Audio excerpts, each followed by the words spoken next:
সাক্ষ্য পুরোহিত মশায়ের কথা মতো সিঁদুর তুলে নিয়ে জৈতিকে যখনই সিঁদুর পরাতে চ্যাপে তখনই তার ঝিলের মুখ চোখের সামনে ভেসে ওঠে আর সিঁদুরের কৌটোটা সাক্ষ্যর হাত থেকে পড়ে যায়।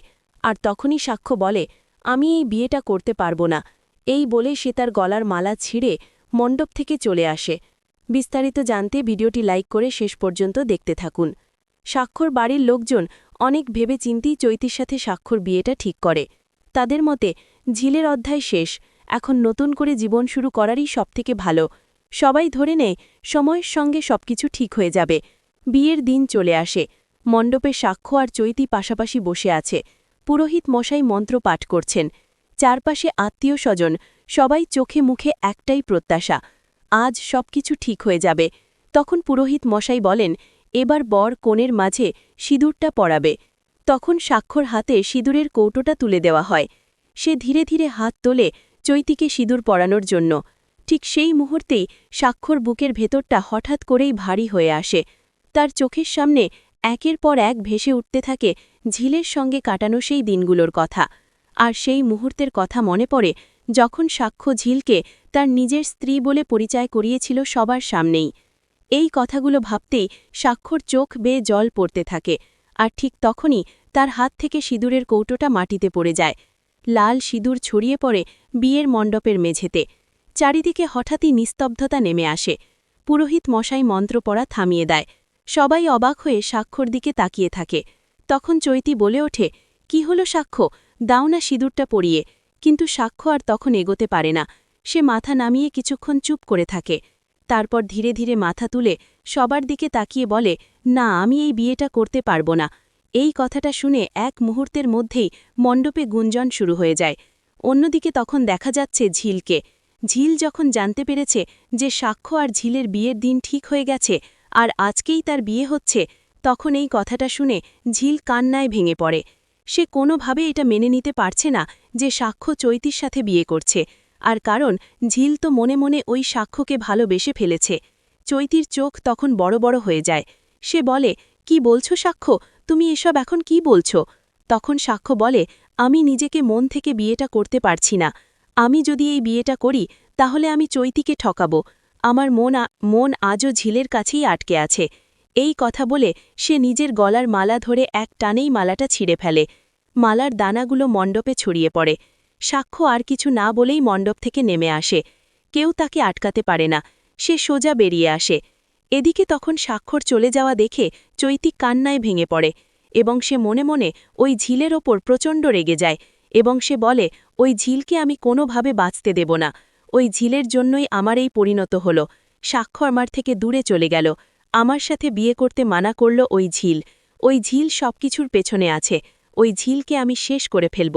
ঝিল সবার সামনে সাক্ষ্যকে স্বামী বলায় মেনকুয়া পিসি খুব হাসাহাসি করে। সে বলে, ও মা, দেখেছ, এখনও স্বামী বলছে। ছাড়াছাড়ি করে চলে আসার পর আবার স্বামী কিসের রে? তখন ঝিলের মা বলে, না, ও তো স্বামী ছিল, তাই ও ভুল করে কথা সব বলে ফেলেছে আর কি। তাছাড়া কি হয়েছে, এত হাসি হাসি বা কি আছে, ও ভুল করেছে। তখন ঝিল বলে, শোনো, তোমরা না এখানে বেশি কথা বলো না। তোমরা এখান থেকে চলে যাও, আমার একদমই ভালো লাগছে না। তখন মেনকা বলে, কেন রে, যেটা সত্যি কথা সেটাই তো বলেছি। ও তোকে কখনো ভালোবেসেছে নাকি? কখনো তোকে ভাত দেবে? আমরা তো জানতাম কিছুই দেবে না গো। তখন ঝিল বলে, শোনো, ও আমাকে ছাড়িনি। হ্যাঁ, আমি কিন্তু ওকে ছেড়ে দিয়েছি। আমি ওকে ডিভোর্স দিয়েছি। তখন মেনকা বলে, তাই নাকি? তুই ওকে ছেড়েছিস? তাহলে ওখানে যা, গিয়ে থাক। কেন থাকলি না? একটা বড় লোকের ছেলেকে তুই ছেড়ে দিয়েছিস, এই কথাটা বিশ্বাস করব? তখনই ঝিলের বোনরা বলে, ঝিল, শোন, একটা কথা বলি। হ্যাঁ, আমরা জানি সবাই যে তোকে সাক্ষ্যকে কখনো ভালোবাসিনি। ও তোকে অবহেলা করেছে। তাই বলছি, ওরই অত কথা বলিসনি। তখন ঝিল বলে, কি অবহেলা করেছে রে? ও যদি ভালো না হবে তাহলে কি করে ও আমার এত বড় অপারেশন করল? আর শোন, সব বড় লোকেরা এরকম হয় না।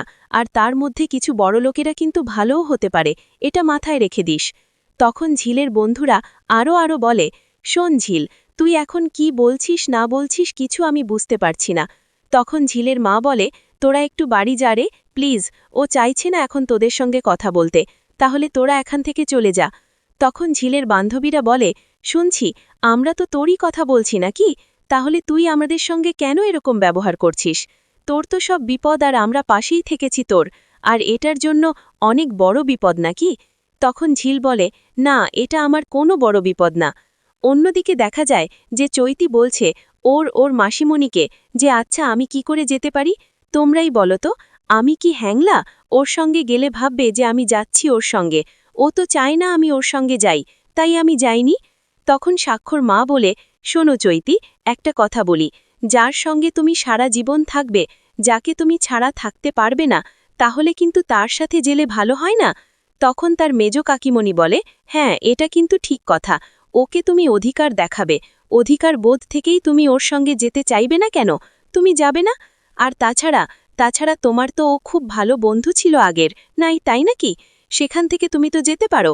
তখন ওর ঠাম্মি বলে যে হ্যাঁ, আমিও চাই, তোমাদের তো আর কদিন বাদ দিয়ে সবকিছু ঠিকঠাক হয়ে গেছে নাকি? তোমরা বাপের বাড়ির লোককে নিশ্চয়ই বলেছ, তোমার বাপের বাড়ির লোক কালকে আসছে নাকি? তখন চৈতি বলে, না, বাপের বাড়ির লোককে আমি এখনো কিছুই বলিনি, তোমরা বলবে কথাটা, আমি কেন বলবো? তখন স্বাক্ষর মা বলে, কেন লজ্জা পাচ্ছ? লজ্জা পাওয়ার কিছু নেই তো।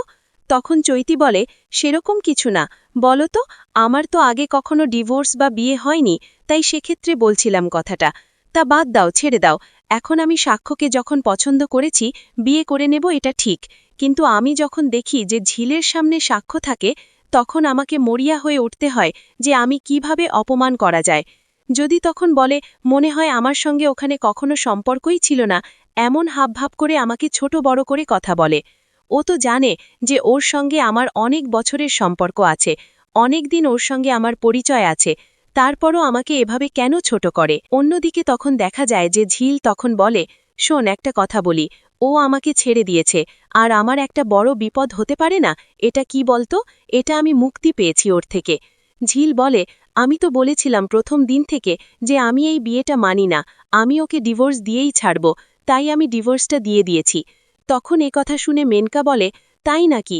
অত বড় বড় কথা বলছিস যে তুই ডিভোর্সটা দিয়েছিস, ছাড়বি বলেছিলিস, তারপর কি তুই ডিভোর্সটা দিয়ে দিতিস কি? বলতো।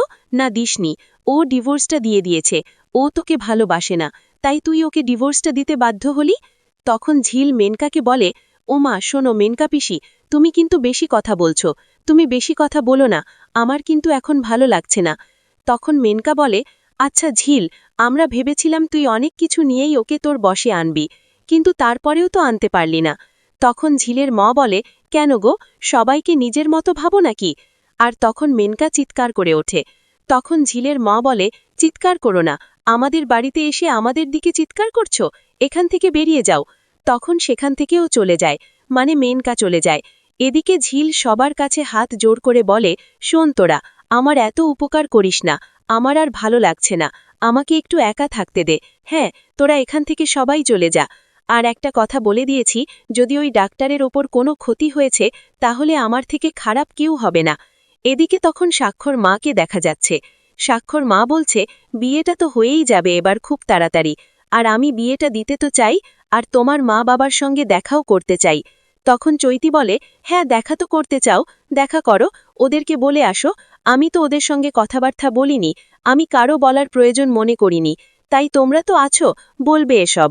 তখন স্বাক্ষর মা বলে, হ্যাঁ, আমরা তো যাবই, কিন্তু তোমার বাবা মাকে এখানে আসতে হবে, আমাদের বাড়িঘর সবকিছু তো দেখবে। তখন চৈতি বলে, অবশ্যই আসবে, কেন আসবে না? তখন ওর মেজ কাকিমণি বলে, সবকিছু ঠিকঠাক হয়ে যাবে, বিয়েটা তোমরা তো চাই বিয়েটা দিয়ে দিতে, তাছাড়া তুমি তো আছোই নাকি? তখন ঠাম্মি বলে, হ্যাঁ, বিয়েটাও আমরা দিয়ে দিতে চাই। তখন চৈতি বলে যে আচ্ছা, এত কিছু বলছে, আগে তো দেখো ডিভোর্সটা হয়েছে কিনা। তখনই ওর ঠাম্মি বলে, ওমা, এমন কেন বলছো? ডিভোর্সটা অবশ্যই হবে, কেন হবে না? ঠিক তখনই সেখানে সাক্ষ্য চলে আসে। আর তখন চৈতি গিয়ে বলে, কি রে, আজকে তো হসপিটালে যাসনি, তাই তোর খোঁজ নেওয়ার জন্য তোর বাড়িতে আসলাম। অন্যদিকে দেখা যায় যে ওরা বলে, তাই নাকি, যে ওরা কোনো বিপদ হবে না? ঠিক আছে, আমরা মানছি কোনো বিপদ হবে না, কিন্তু তোর বিপদ তো আমরা তোরও পাশে থাকব নাকি? এই বস্তিতে কারো কিছু হলে কিন্তু আমরা একত্র হয়ে কাজ করি, আর তুই এভাবে কেন বলছিস? তখন ঝিল বলে, কারণ আমি চাই না যে ওকে বিপদে ফেলতে, কারণ ওর মতো মানুষই হয় না। তখন কথা শুনে বলে, তাই নাকি?